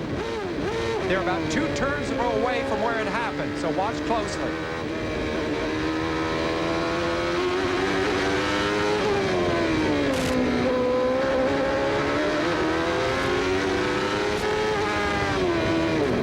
Whoa. Got in trouble before he got Fittipaldi. Well, actually, Fittipaldi, for some reason, slowed down an awful lot, and that caused Nigel to have to slow down unexpected. He wasn't expecting to have to brake that hard that soon. As you can see, Nigel is back in the cockpit and ready to try it again. Let's look at this one more time, Sam. Well, obviously, he locked him up suddenly there before he hit Emerson. He was certainly not attempting a passing maneuver when that happened. I think Emerson should slow down unexpectedly. Well, because of the Nigel car had no in front of place to go. Emerson, don't you think, Bobby? Yeah, Quite possibly. They're in slower traffic when they do this, and it looks like Emo got out of the throttle as well, but very definitely Nigel got over in the wall. Let's go down to the pits. Remember, and there's no question. Well, there might be a question. A We chain have to watch. reaction. Let's go down to Jack. Well, they call this gentleman the longest walk in sport, the walk that a driver has to make from his wounded car back to his pit area. Stefan, what was the problem with the machine? Well, what finally made me stop was the 5th gear broke, but I got punted out in the start, so I had to come in on the first lap to replace the right rear tire, which of course put us at the back of the field. So, you know, it's just one of those days. It's been one of those years for you. You really had so much promise last year. What do you think the problem is? Is there something you can pinpoint to maybe turn the team around, the Alumex team? You know, I don't think there's anything that's wrong. I mean, we started off pretty good we're running a year-old car, and we ran 5th in the championship. When we came to Indianapolis, we had a horrible race there, but that was just a setup problem more than anything. And then last week we ran pretty strong, and then the engine broke, which is, you know, one of those things. And here the gear, I mean, 5th gear. I mean, how many times does that happen? It's just one of those deals. Just bad luck. And talking about some bad luck, gentlemen, let's update you as well on Al Unser Jr. The upper A-arm is severely bent on the right side. Question is what they can do to fix the problem as we run down the laps here this afternoon. And can they do it in time? Exactly, Jack. Al Unser Jr. now runs in 10th place. 58 laps of the 77-lap scheduled distance are complete. Paul Tracy now has the lead of the race. We'll be back. Back at the ITT Automotive Detroit Grand Prix, where Paul Tracy is our current leader. As a result of that confrontation with Little Al, his teammate Emerson Fittipaldi sits in 2nd place. Robbie Gordon started in 10th place, is now up in 3rd. Teo Fabi sits just behind him in the Pennzoil car in 4th position. Michael Andretti, who started 17th, is 5th. And Bobby Rahal, the Honda's working for him. Let's go to Gary. Nigel Mansell just pulling away from the pits here. He came in, left the engine running for some time. They took the front nose off, then they shut the engine down, got it replaced. Front wings new, now fired up, and he is back out there. So he will try to get out there, possibly collect 1, 2, 3 points, who knows. Still a very, very tough task. And remember, he won one other pole this year, Paul. That was on the streets of Australia. And then in the rain, he made a couple of mistakes with spins that cost him any opportunity for early season points. And now with this problem, his championship hopes of repeating looking real dim. But as Sam pointed out in the open of the show, it's still early in this season. The 3-car, Paul Tracy, has assumed the lead. We'll also be keeping track of that battle right there.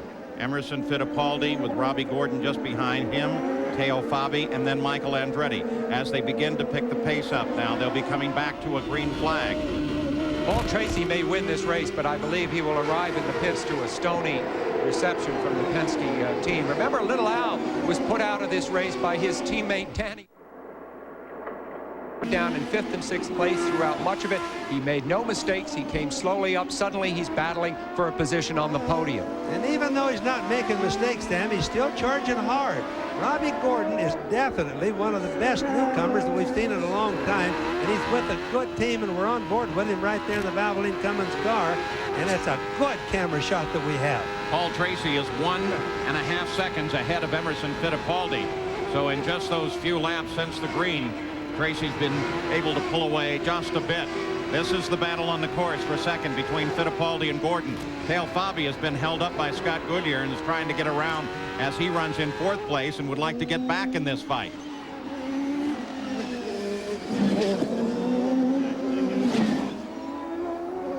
You can certainly see a different groove that the different drivers take as you watch the cars go through those 2 sharp turns right in there. In traffic again second gear. Watch how much he tends to use it. He'll go up to top gear here, which in this case will be 5th, because on road courses they must mount the reverse gear. No driver likes to be under attack from a brash, young, hot driver behind. Emerson Fittipaldi knows that he needs to keep his distance ahead. He's fighting as hard right now as he possibly can to keep those several car lengths ahead of Gordon, because the minute he's only a car length or so ahead, then he has to worry about being passed. Right now he can drive his own race, Gordon drive his own race. But it's so much better to be the pursuer here. In Gordon's heart is the excitement of the chase. In Fittipaldi's is the fear of what's happening behind him. Except that Emil's pulled away a little bit. He doesn't really have anybody. He doesn't have Robbie Gordon breathing right on him right now. He's definitely got a lot of room there for being a little bit more careful, Sam. That is true. He's up to over a second ahead of Gordon right now. I think Emerson has been faster throughout the race, and we're seeing him able to pull away just a hair now. But what is a fantastic run here is that of Paul Tracy, who has now pulled out 5 seconds ahead of Fittipaldi and has done that in 2 laps. Teo Fabi is finally around Scott Goodyear, and Michael Andretti will be the next to come up and try Goodyear in the order of the race itself. Well, Tracy, of course, won 5 races last year and is winless so far this year. It would get him off to a terrific mid-season start here if he could win this. But as I said, I don't think it'll be overly popular. So looking ahead to Teo Fabi, 4th would be Fabi's best finish since Long Beach in '93. We talked about the Canadians, of course. Here's Scott Goodyear, a Canadian. Now a Canadian is in the lead. If you look south from Belle Isle, it's an anomaly of the relationship of Canada and the United States that you can actually see Canada to the south from this one place. And that's why there's so many fans over here from Canada. It's really close by. These views from the aerial films helicopter occasionally will take that run along the backside. That's looking west there over toward the United States. Over to the right of this shot is east and Canada. Yeah, Sam, I was going to ask you, you say Canada's to the south or to the east? South and east from here. It is. Isn't that amazing? Yeah. All right. The idea of you two in the geography lessons. It's frightening, isn't it? I don't think we know where we're going. North from south. Let's stay on racing. You can barely get through that. Michael Andretti here in the target car, you see right in the center of the screen, has shown this season that even when things do not go his way, he soldiers on. He's had a really tough time with this car from time to time. I know he almost threw his helmet in frustration on Friday. I saw him. I was standing right next to him. He managed to pull it back just in time, keep control of himself. Doesn't look like it's working too good right now, Sam. I can see it quivering quite a bit. That isn't like Michael. Well, he runs in 5th place. He wants to get around that car, the 40 car, the Budweiser car, Scott Goodyear in front of him, so that he can get back in his fight with Teo Fabi. This is holding him up a little bit. The Goodyear, this is not a battle for position. He's putting a lap on Goodyear. Goodyear runs 11th right now. Bottom half of the top 10, Rahal in 6th. Villeneuve, he runs 7th, followed by Guzman 8th. Brian Hurdick is 9th. That gamble didn't pay off. Alonso Jr. is 10th. Decisively faster was Michael up through those very fast turns. Here comes Michael. And here comes Rahal. Well, Goodyear absolutely is letting him get by. He realizes that he's down. He's letting him get by, which is good sportsmanship and is what you should do if you're down a lap. Yeah, but of course what happened there is Bobby Rahal was able to come up and get in direct contact with Michael Andretti. So this is now what would have been a battle between Michael and Teo for fourth has become a battle between Michael and Rahal for fifth. And a battle between a Ford engine in Michael Andretti's car and a Honda engine in Bobby Rahal's car. This is the recently modified Honda that we talked about. Different ignition timing, different exhaust sound, more torque than it had last week at Milwaukee when it had a pretty good run. Development year for Honda. They are getting better with every race. The target car is Michael Andretti. The Miller car, of course, Rahal. Jack Arute, you have something for us? And Rahal will have a tough time getting around Michael. He may be able to get it done, but Michael will definitely make him work for it. There is traffic. Nobody tries harder than Michael does. True, but there is traffic ahead. Michael's under a lot of pressure at this point. Let's try Jack Arute again. Hello, Paul. There we go. Mic was closed. That's the problem with me if I can't talk when you don't hear me. I wanted to update you on the situation with A.J. Foyt and Brian Herta's car. The gamble didn't pay off for one major reason. During that last long caution period, full course yellow, Brian made a typical rookie mistake. He was unable to close up quick enough and found himself mired back in 11th spot. A.J., figuring that discretion was the better part of valor, brought him in for a splash and go just before they went back to green flag racing. So A.J. Foyt still playing a strategy there as we continue to watch this battle for fifth place. Bobby Rahal and Michael Andretti. At the front of the field, it is still Paul Tracy, with now Nigel Mansell well down in the order, back into the pits once again. We'll be back. Back at the ITT Automotive Detroit Grand Prix, we watch the leader, Paul Tracy. He has a 10-second lead over second place Emerson Fittipaldi. Robbie Gordon is 4 seconds back behind Fittipaldi. Then the battle in this field develops between Teo Fabi, Michael Andretti, and Bobby Rahal. We take a look at the race summary at the conclusion of 66 laps. This is a 77-lap race. 83 miles an hour was the average speed then. It has come back up to 84 miles an hour since then. And the record in this race is 83 miles an hour. So despite 4 yellows, they are running at a record pace. Paul Tracy, car 3, still at the front of the field. But we keep an eye on Nigel Mansell, who came in just a few moments ago and had his belts tightened down and now is back into the pits again, rolling very slowly toward Gary Gerould. Gary, you have any idea why he is back in the pits once again? Don't have a clue this time, Paul. We just came down here. We were 2 pits away, and we await with the team. And not in sight from our vantage point yet. The car's not going to make it. He's going to have to get Crew's on the run now, Bobby. They're headed toward the car. They've got him. Some of the officials have him, and then the crew will take over. He definitely has a dead engine. He doesn't have any power, so that's the reason he couldn't get down to you there, Gary. So Nigel Mansell sits by the side of the track and becomes no factor whatsoever in this race now as he falls steadily down through the field. The key player is Paul Tracy, car number 3. Remember, Nigel Mansell last year was trying to get around one of the safety vehicles, and in doing so got pushed off of the line into the slippery part of the course and eventually into the barrier. The track conditions are much better, though, toward the end of this race than they were last year, I believe because of the harder compound that Goodyear brought to the race this year. Tracy is running without any traffic, clean air all the way, so he's able to really make time up on the second place. Look at there, how far back it is before you see anybody even in sight. There's Fittipaldi.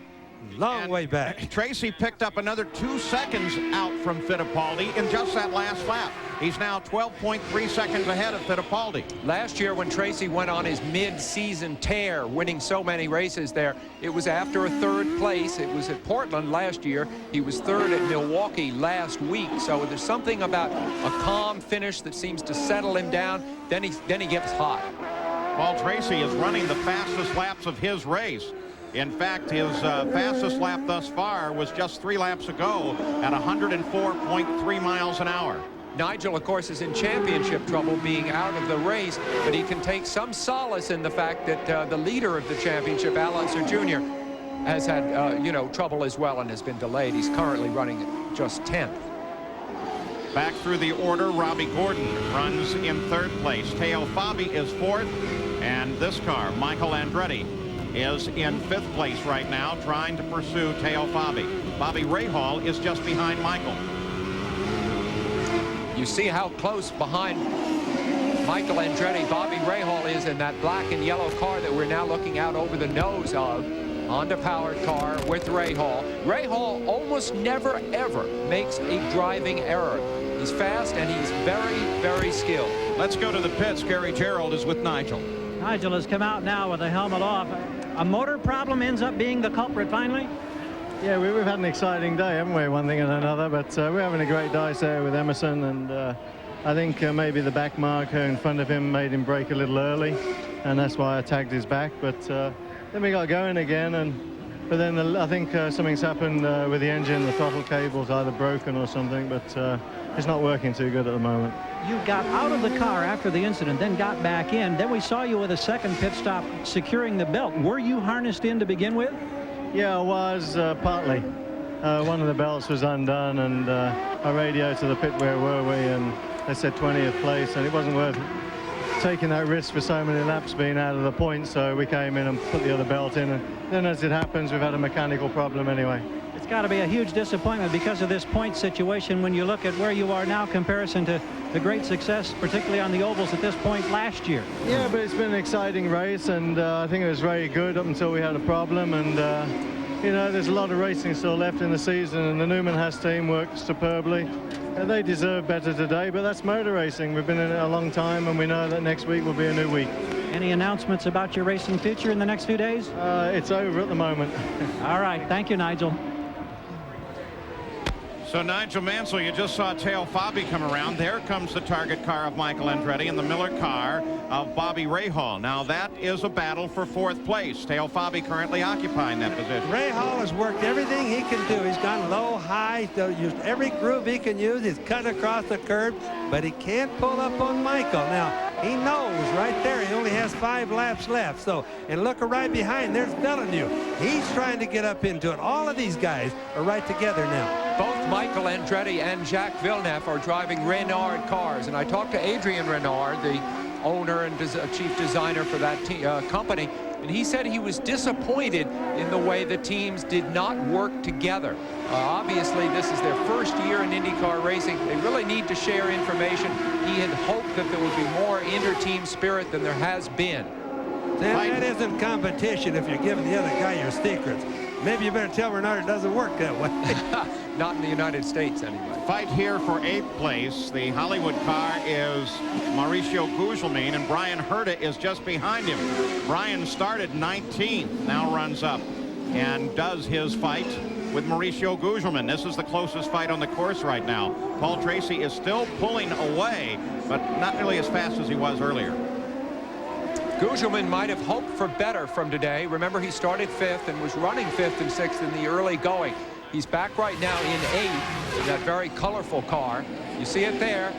He's making a bid on the inside of young Scott Sharp, who's a lap or 2 behind. Now, Sharp is running 14th, 2 laps behind. He's not a factor in this fight. Passing is a little bit harder right now also because the tires are worn down. The track is as slippery as it's been all day, probably a little bit worse.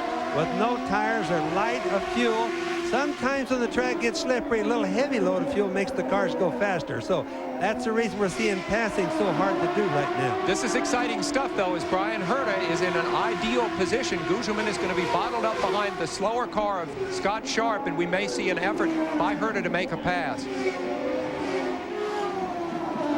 Herta looking left and right, looking for an opportunity to close and pass Gugelmin. Time running out. 73 laps completed by the leader Paul Tracy, 77 the scheduled distance. We're also at the same time tracking another fight on the course, Bobby Rahal and Michael Andretti. This is the closest one at the moment, though, and the presence of Scott Sharp made the difference. Now we're going to come back up, take a look. We're on board with Bobby Rahal. Michael Andretti, 5th place, just ahead of him. He just isn't gaining on him. He's trying everything he can, but not gaining. Michael, on the other hand, is really trying hard. He's had problems with that car, doesn't handle as good or run as good as it should, so he's just driving the heck out of it. Well, Paul Tracy in front. His teammate Emerson Fittipaldi in second, 13 seconds back. then Robbie Gordon, then Teo Fabi, then this battle, Michael and Bobby Rahal. The championship implications, of course, of what's happened will still leave Al Unser Jr. leading the championship, but Emerson Fittipaldi will move up a good deal closer to him. Al Unser Jr. currently running in 10th place as he starts to close on the back end of Brian Herta. We'll keep that track for you as well. If little Al has that upper A arm bent the way we got our report from the pits, he has to be very careful braking, because as you brake, that's a part of the front end suspension that would be easy to fold right then. So he would know that.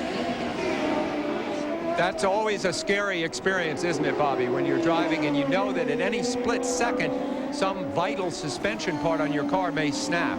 Well, it's under braking, you have to brake so much here. Brakes are such an important thing, and to have the suspension already bent a little bit really makes it weak then. 75 laps complete for Paul Tracy. There's Mauricio Gugelmin, Brian Herta just behind him, and Al Unser Jr. just behind Brian Herta. Little Al fell back to 10th, and now he's closing on these two in their battle. It's another big day, of course, for the Penske team. Not quite the way it was in Milwaukee last week when they were 1, 2, 3, but still they have been the dominant team, and their biggest opposition, which was Nigel Mansell, we just talked to him out of the race. I don't believe necessarily that the domination of a series by one team is bad for the series. It helps people that are not involved day to day with the racing to have a good idea of what's going on. Many teams that ran a big streak, like the Yankees and so on, did not hurt the sports that they were involved in. The white flag, one more lap to go, comes out for Paul Tracy. He runs alone, 12 seconds ahead of his teammate Emerson Fittipaldi. Bobby Unser, little Al, those are some pretty critical points positions sitting just in front of him, currently occupied by Gugelmin and Herta. And, you know, however hard that he would charge right now would be determined by how much he thinks his front end is bent. We know the car's capable of doing it, but if he thinks he's got a problem, he can't brake hard, he can't take any chances. That's his problem. So run safe rather than risk the car just to grab a couple of extra points there. He's a smart young man. If he knows he's got a problem, and I know that Roger Penske would be telling him what he thought his opinion was of that same situation. Don't take a chance, don't bend it. You can see the evidence of the contact with little Al earlier. Every time we get a good look at the nose of Paul Tracy's car, that may be a scar that will come back to haunt him in future years. But for the moment, it gives him a potential victory with less than half a lap to go now on Belle Isle in Detroit. Final set of turns for Paul Tracy. So very close to Canada and many Canadians in this crowd. So he'll get a hearty reception as he comes down to the checkered flag. And there it is. The twin checkered flags come out. And Paul Tracy takes the win. Today will be the first time that Penske cars have won 5 races in a row. Emerson Fittipaldi comes by in second place. So it's Penske 1-2. Robbie Gordon charges for the line in third place. He is unchallenged at the moment. Roger Penske walks back ready to celebrate as the rest of the team celebrates here. We look back to the start-finish line as here comes Michael Andretti chasing Teo Fabi to the finish of this race, and he finishes in 5th position. So the top of the field, Tracy, Fittipaldi, Gordon, Fabi, and Michael Andretti. And with a Canadian flag, Paul Tracy now takes a victory lap here on Belle Isle in Detroit. And when we come back, we'll talk with our new winner. Paul Tracy with a big smile as he has taken his 6th career win, and Jack Arute is with him. Well, Paul Tracy not far from his home in Canada. Congratulations on your first win of the year. Well, it's a tough way to win that way, but you know, we were in there battling. I was pacing myself, and you know, 20 laps to go. I knew we had to make a move soon, so it was it's a tough way to win that way, and gonna have to do some apologizing to Al. Yeah, describe what happened there with your teammate Al Unser Jr. Well, we got into heavy traffic on that restart, and I was real close to him, and guys in front braked real early, and I just ran out of room and touched his back tire and sent him into the tire barrier. So that was frustrating. I know I made a mistake, but you know, we were able to bring both cars in 1-2. Well, a 1-2 sweep. Emerson Fittipaldi joining his teammate Paul Tracy here. Team Penske, the juggernaut continues. Emo close again, but no cigar. Well, no, I really enjoyed this race. I mean, it was very difficult. I started on the back. I had a moment with Nigel because of a slow car ahead of me. Nigel hit on my back. I nearly spun. And that was a fantastic race. I'm happy again. The Marlboro Team Penske did so well. And I'm catching the points. I'm happy. Points are so very important to this team, and especially to you. Sorry? Points are so very important to this team, especially to you. Well, I think so. You know, Jack, is after Indianapolis, I want to really try for the championship. And I was trying to save as much as I could the last few laps to finish. I reminded Long Beach when I broke the gearbox. I was really easy on the gearbox. Well, no gearbox problems today. Paul Tracy continuing to take the accolades here in Victory Lane. And Paul, one quick last question that we want to know about is, what do you think you will say to Al Unser Jr.? The only thing I can do is apologize and offer my hand in apology. It was my mistake, and you know, I'm sorry I put him out of the race, but you know, I'm glad I was able to keep going and Emerson was able to keep going.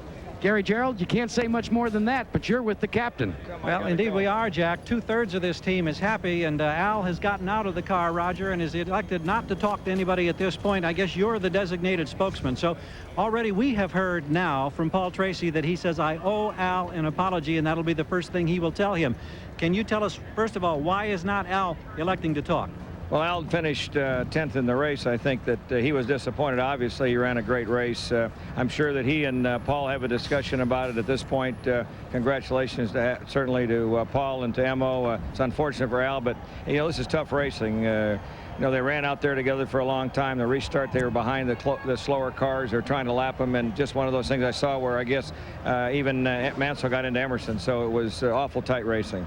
When you're the leader of this juggernaut that's having such success, and you let virtually 3 men have their way on the racetrack, do you worry about this type of a situation unfolding? Well, you always worry about having, you know, one of your cars involved in an accident with another one, but you know, you need to keep the competition going. Certainly, I'm sure that, you know, Paul learned something today, but again, I can't tell him what to do on the racetrack. We try to give him the best cars. I'm disappointed, obviously, that we didn't finish Al up front, but again, that's racing. Will you sit down with the two drivers, or is it strictly between them? Well, I think I'll have something to say. At this point, they're over 21. I'm sure they'll have their own conversation. Well, Roger, we appreciate your time, and the juggernaut rolls on. Thank you. All right, let's go back to Jack. Well, Gary, there's also a Team Walker, and they have brought their car into 3rd place here. Robbie Gordon, congratulations. Long day, short day? Describe your ride. Well, it was pretty difficult to pass here. You know, it was unfortunate that we had a bad qualifying run like 10th, but we came up to 10th, and these guys started up front, and, you know, we finished right there with them. The crew just did an awesome job in the pits today. I went in the pits 8th the first time. They got me out 6th. Next time we went in, we held our position. You know, a couple cars crashed out in front of us, and we passed one. You know, this track's very difficult to pass, but I got to credit Derek Walker and his crew for preparing such a good car that, you know, I just rode along. Robbie, what's the biggest thing you've learned in your career? Compare this point last year to this point this year. What's the biggest thing you've learned that's different? Well, you know, we did a little bit of testing over the winter, and I learned that you don't have to drive the cars 110%. You know, I'm driving this car 90%, and they're doing a good job. You know, the Penske cars are just outrunning us right now, but we'll get a handle on it within time. When the Penske cars run as stout as they do, how tough is it on you and the rest of the team? You know, it makes it very tough, but we're not going to give up. We're going to stay up late at night and try to catch up to them. Paul? So Robbie Gordon, who finishes in 3rd place. And by the way, the racing is not over here on ABC Sports. Right after we finish our coverage here, you want to see some terrific racing with a very surprising finish. The International Race of Champions from Talladega. That's coming up next here on ABC Sports. But still, there are more people to talk to here in Detroit. We'll be right back. Back at Detroit, shades of last year. On the right in the hat, Chief Steward Wally Dallenbach, Kirk Russell, one of the officials, Jim Swintal, the starter, and Carl Hogan, the partner with Bobby Rahal. Also, Chip Ganassi has been up in this conversation right at the wall, and they are angry about something. Jack Arute, can you update us? Yeah, Paul, basically what it is, it's a spirited discussion would be the best way to describe it. And it's about procedures as far as cars under the yellow being waved by. Near the end of the race, Teo Fabi, along with Robbie Gordon, believe it or not, Michael Andretti, and several others, were questioning whether they were waved by properly or not. So it's basically just everybody trying to clear the air, get it straightened out, and determine what they should do next. Waved by, you mean that they were waved by wrongly, or that they were not waved by? In one case, not being waved by, in another case, being waved inadvertently or inaccurately. but this is very typical of what happens in many situations where you have to grab the chief steward afterwards and plead your case. For more, let's check with Gary Gerould. Gary? Well, here's Teo Fabi, and he's one of those who's involved in this particular scenario. Tell us now what has happened from your standpoint. I guess there was a question about moving up or by lapped cars under the yellow flag. Well, I think they definitely waved Gordon and myself by. So Gordon went by, and I was racing with him, so I decided to go with him, and we went by through this lapped car, but they definitely waved us by. Now, was there any indication from any of the officials that there might be a penalty because of that? No indication. I think Gordon went to the victory circle, so I suppose he's third and I'm fourth. And you are fourth, and that is your best finish thus far this year. 7th in Australia, 7th in one other event. And this was one of those days when things just kind of came to you, it seemed like. I think it was a good day for the Pennzoil team. I think we finally were being able to race the whole distance with good guy, and you know, fourth is not the position we want to finish, but it's the first step, and we try to improve from here. Several times this year you've had problems with boost. Did you get your full 45 inches today? Not yet, but we are working on it. Well, he's sneaking up on 45 inches of boost, and he's sneaking up with a grin. Congratulations, Paul. Thanks. All right, Paul. Well, Jack Arute did pose a direct question to Chip Ganassi and Carl Hogan, and they both refused to answer on camera. We'll continue to trace this, but Paul Tracy is the winner.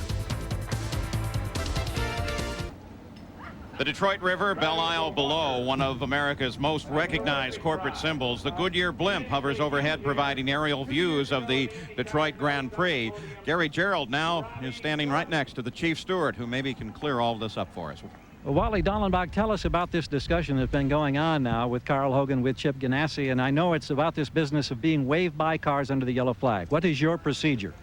Our procedure is, if there's going to be a wave by any car, it has to be done in front of race control or the starter. If it's done anywhere else on a racetrack, it's not accepted. Was it done in front of the starter, and was it accepted? The one that they're talking about was done on the backstretch. And so that was not been accepted, so will there be a penalty? No, as far as the penalty is concerned, they understand that situation. That thing was corrected back there. It was corrected back there. Yes, it was. So you're happy with the way they came down, and you're happy with the way this race is finished? Well, yes, I'm happy the way it came down. There was some wave-bys down here, 2 or 3 of them, and they were verified by the starter, and we accepted those. Thank you very much, Wally. You bet. All right, let's go to Jack. Well, Gary, we said at the top of the show that the Honda logo was back with a vengeance. Bobby Rahal, you had a fine ride, even though you were involved in some of those yellow flag situations. Yeah, we just we lost about 4 positions in the first pit stop, and that, you know, in this track, if you can't pass. So, and we're down on the straightaway to these guys anyway. So it was great handling. You know, the car was super in the corners, but a little frustrating. You get close in the corners, and they'd leave you down the straight. You get close. So the whole day was like that. But it ran strong all the way to the end, and you know, we got some points. I'm disappointed. I think we could have been third, but hey. You know, we're running strong. We're qualifying well now, and we had a good race in Milwaukee, good race here. We'll just have to improve at Portland. Paul, they're on an uphill swing going to the road courses. Yeah, and that's great for Rahal Hogan as well. Well, that conversation is not entirely over. Michael is now talking to the chief steward about that wave buys. Here's the unofficial results, and we emphasize unofficial. Tracy, Fittipaldi, Robbie Gordon, Teo Fabi, Michael Andretti, and that great run by Bobby Rahal with a Honda. Then Villeneuve, Drujelmin, Herta, Al Unser finishes 10th, but still, he's had a terrific year thus far. As we look down now through the rest of the field, the entire rundown here with a note that Little Al has completed all but 4 laps this year. We've run 829. Little Al has been in 825 of those. Here are the points as they close on Al Unser Jr. with Emerson Fittipaldi now in contact range just behind him. And you can see there why Michael Andretti is arguing.